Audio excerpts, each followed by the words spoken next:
Adrian Hartono adalah pria muda yang dikenal sebagai salah satu pengusaha paling sukses di negeri ini.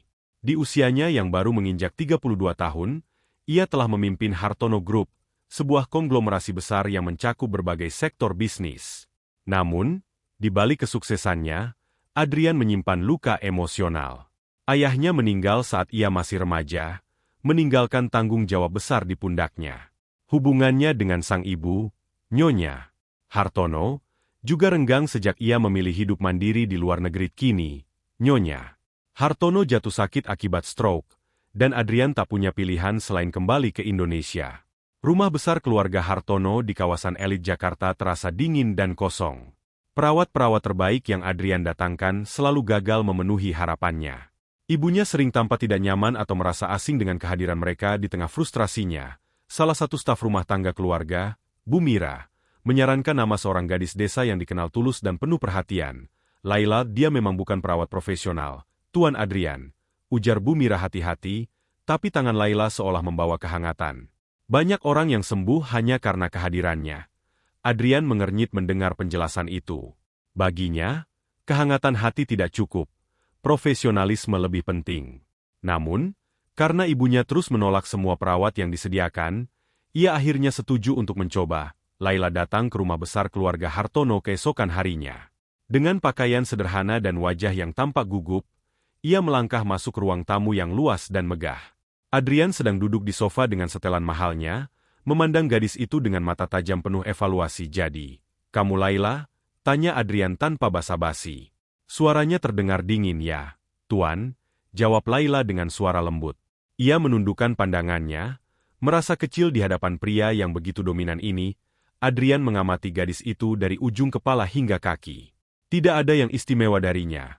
Rambut panjangnya dikepang sederhana, kulitnya kecoklatan akibat terlalu sering terpapar matahari, dan cara bicaranya menunjukkan bahwa ia berasal dari latar belakang yang jauh berbeda. "Kamu tahu, ibuku membutuhkan perhatian penuh.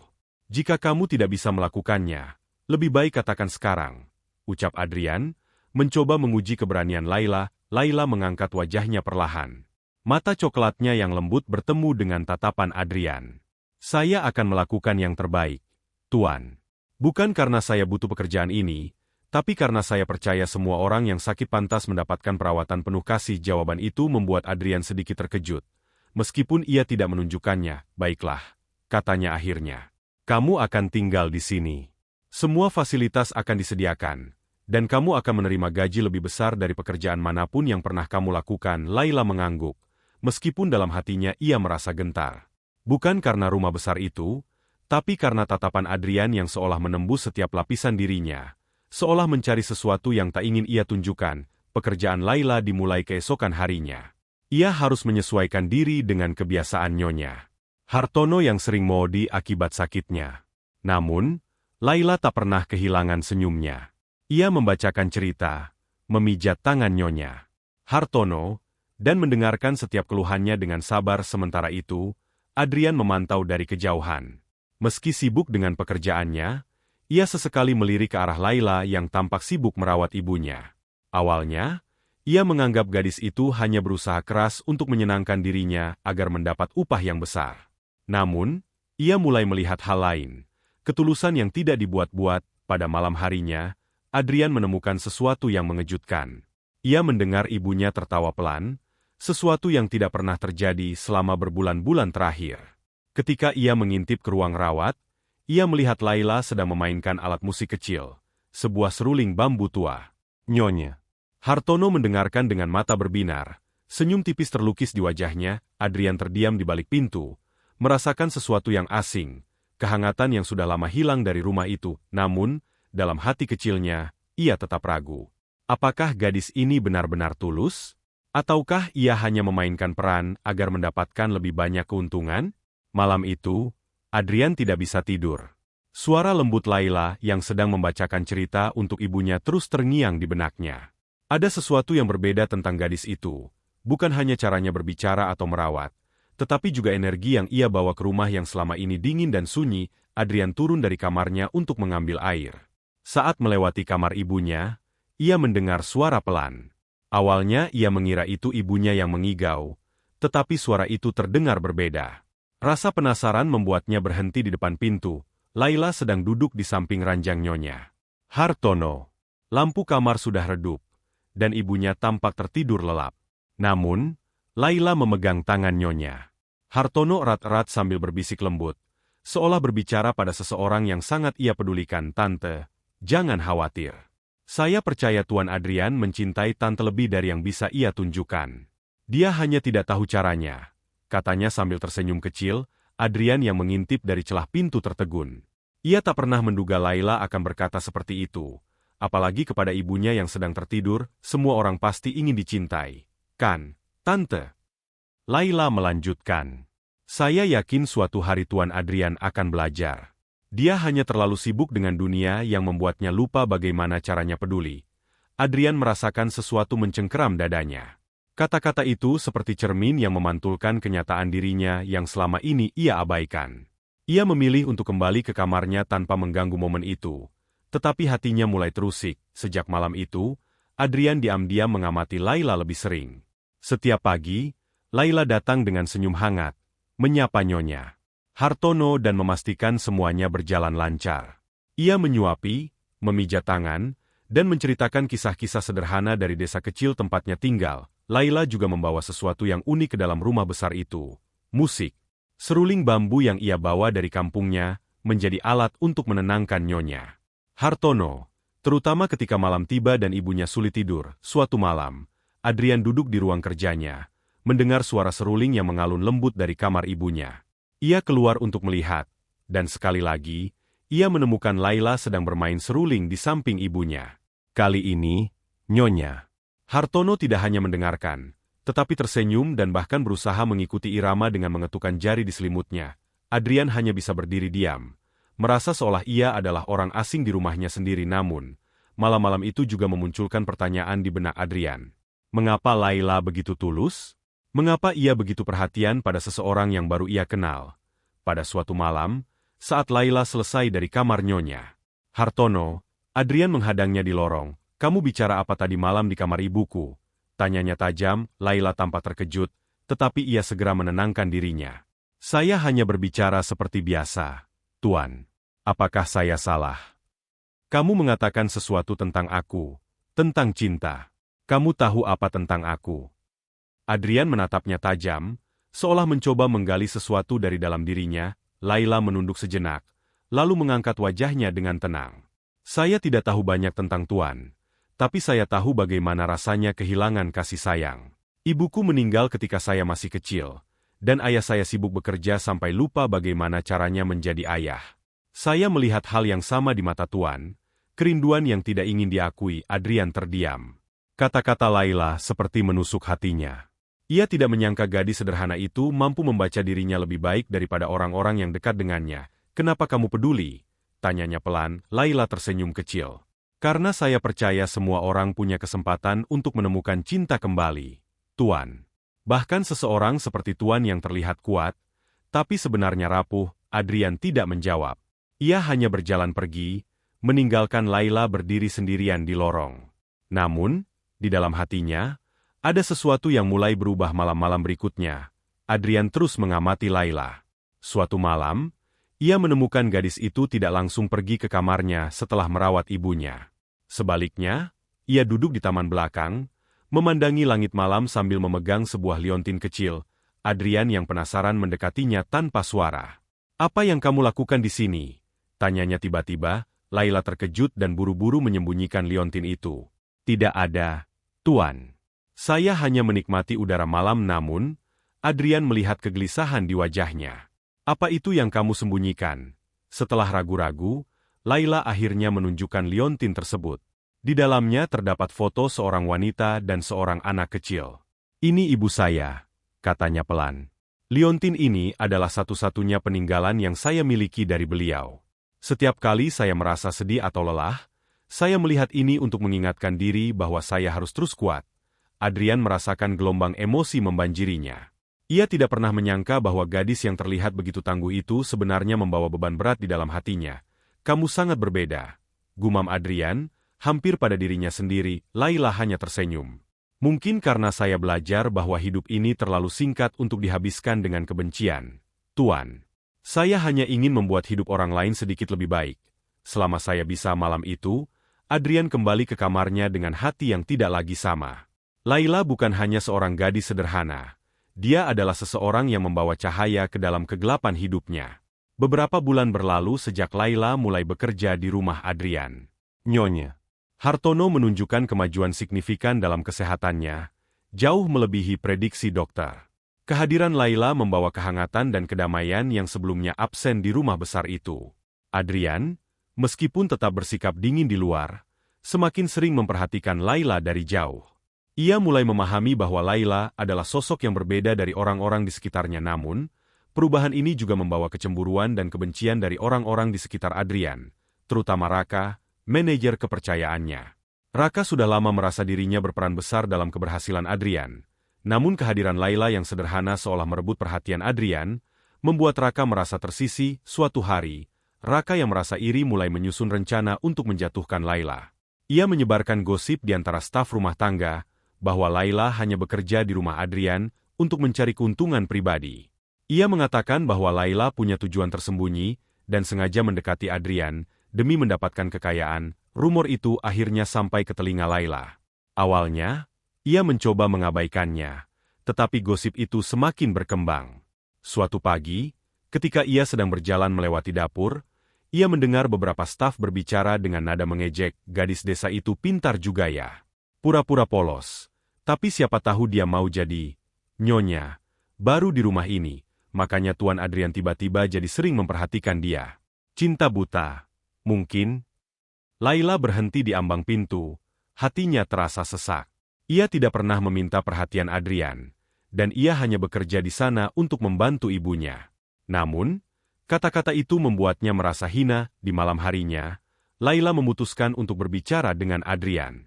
Dengan mata yang sedikit merah karena menahan emosi, ia mengetuk pintu ruang kerja Adrian. Ada apa?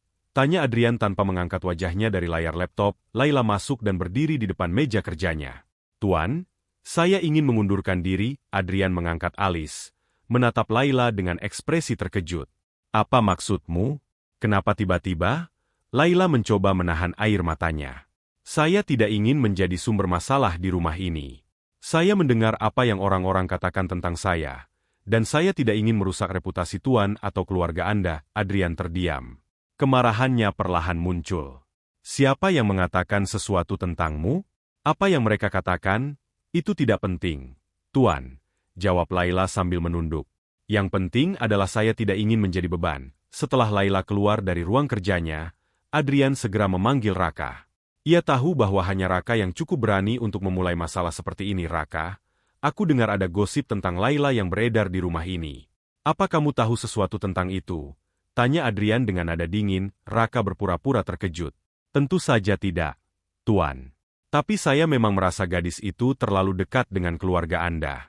Bukankah lebih baik menjaga jarak, mengingat dia hanya seorang pekerja biasa? Adrian mengetukkan jarinya di meja dengan perlahan. Matanya tajam menatap Raka. Aku tidak butuh pendapatmu tentang siapa yang pantas dekat dengan keluargaku. Jika aku tahu kamu terlibat dalam menyebarkan gosip, aku tidak akan ragu untuk memecatmu. Raka terdiam, tetapi dalam hatinya, ia dipenuhi kebencian. Meskipun Adrian berusaha meyakinkan Laila untuk tetap tinggal, gadis itu bersikeras untuk pergi. Keesokan harinya, dengan sebuah koper kecil di tangannya, Laila berpamitan kepada Nyonya Hartono. Terima kasih atas kebaikan Tante selama ini, kata Laila sambil mencium tangan Nyonya Hartono. Saya akan selalu mendoakan kesehatan Tante. Nyonya Hartono memegang tangan Laila erat-erat, matanya basah oleh air mata. Kenapa kamu harus pergi, Laila? Kamu seperti anak sendiri bagiku. Laila tersenyum tipis. Maafkan saya, Tante. Ini yang terbaik. Adrian hanya berdiri di kejauhan, menyaksikan Laila pergi tanpa mengatakan apapun. Ada sesuatu dalam dirinya yang ingin menahan gadis itu, tetapi ia tidak tahu bagaimana caranya. Setelah kepergian Laila, rumah besar itu kembali terasa dingin. Nyonya Hartono kehilangan semangatnya, dan kesehatannya mulai menurun. Adrian merasa hampa. Ia menyadari bahwa Laila bukan hanya perawat bagi ibunya. Dia adalah cahaya yang membawa kehangatan ke dalam hidup mereka. Adrian mencoba melacak keberadaan Laila, tetapi gadis itu seolah menghilang tanpa jejak. Hal ini membuatnya semakin frustrasi, Terutama karena ia tahu bahwa gosip yang menyebabkan Laila pergi mungkin berasal dari orang-orang terdekatnya. Dalam keputusasaan, Adrian memutuskan untuk melakukan sesuatu yang belum pernah ia lakukan sebelumnya. Ia mendatangi desa tempat Laila tinggal. Namun, saat ia tiba di sana, ia menemukan sebuah rahasia besar tentang Laila yang membuatnya merasa semakin bersalah dan terharu. Adrian menginjakan kaki di desa kecil tempat Laila berasal. Udara pedesaan yang segar dan pemandangan yang sederhana sangat kontras dengan hiruk-pikuk kehidupan kota yang biasa ia jalani. Ia merasa canggung di antara penduduk desa yang memandangnya dengan rasa ingin tahu. Ia mendatangi rumah kepala desa untuk menanyakan keberadaan Laila, tetapi informasi yang ia dapat membuatnya terkejut. Laila. Kepala desa mengangguk pelan sambil memandangi Adrian dengan raut prihatin. Dia baru saja kembali beberapa minggu lalu. Tapi dia tidak tinggal di sini. Dia sering ke panti asuhan di bukit sana. Kalau Anda ingin menemukannya, coba cari di sana, Adrian mengernyit. Panti asuhan? Apa dia bekerja di sana? Kepala desa menggeleng. Tidak. Dia salah satu yang membantu membiayai panti itu. Sebagian besar dari penghasilannya dia gunakan untuk anak-anak di sana. Mendengar itu, Adrian terdiam. Laila, yang selama ini ia pikir hanyalah gadis desa sederhana, ternyata memiliki tanggung jawab yang jauh lebih besar daripada yang ia bayangkan. Adrian mengikuti petunjuk kepala desa menuju panti asuhan yang berada di atas bukit kecil. Bangunan itu sederhana, dengan dinding yang mulai memudar dan atap yang terlihat butuh perbaikan. Namun, suara tawa anak-anak terdengar jelas dari dalam. Ketika ia melangkah masuk, Adrian melihat Laila duduk di lantai, dikelilingi anak-anak kecil. Ia sedang membacakan cerita dari sebuah buku lusuh. Suaranya lembut namun penuh semangat. Wajahnya terlihat bahagia, jauh berbeda dari ekspresi lelah yang ia tunjukkan saat terakhir kali Adrian melihatnya. Laila menyadari kehadiran Adrian setelah beberapa saat. Ekspresinya berubah kaget, lalu gugup. Ia berdiri dengan cepat, menempatkan dirinya di antara Adrian dan anak-anak. Tuan Adrian, apa yang Anda lakukan di sini?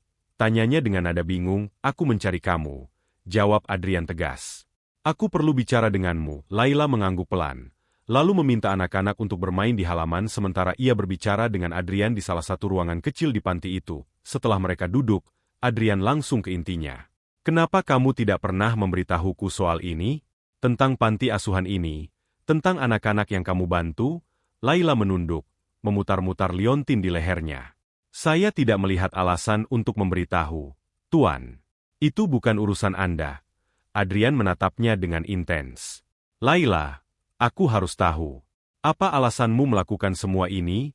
Laila menarik napas dalam, lalu mulai bercerita. Panti ini adalah tempat saya dibesarkan setelah ibu saya meninggal. Ayah saya tidak pernah kembali setelah pergi mencari pekerjaan di luar kota.